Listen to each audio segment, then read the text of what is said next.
देश की जनता को बढ़ती महंगाई से राहत मिलती नजर नहीं आ रही है। जहां एक तरफ सब्जी से लेकर फल के दाम आसमान छू रहे हैं, तो वहीं दूसरी तरफ कर्ज भी बढ़ता जा रहा है। इस महंगाई को कम करने के लिए जनता सरकार से उम्मीद लगाए बैठी है, लेकिन केंद्र तो कोई राहत देने को तैयार नहीं है। वहीं अब आरबीआई भी झटका दे सकता है। देखिए ये खास रिपोर्ट। देश में बढ़ती महंगाई के बाद आम जनता के लिए घर चलाना बेहद मुश्किल होता जा रहा है। यहाँ तक कि मिडिल क्लास के सामने तो खाने को लाले पड़ रहे हैं। बावजूद इसके केंद्र सरकार राहत देने को तैयार नहीं है। वहीं अब आरबीआई भी झटके पर झटके दे रहा है।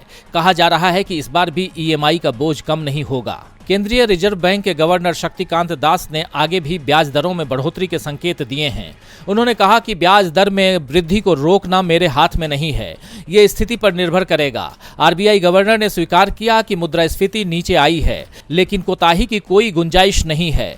अर्थव्यवस्था की उत्पादक जरूरतों को पूरा करने के लिए रिजर्व बैंक पर्याप्त लिक्विडिटी सुनिश्चित करेगा।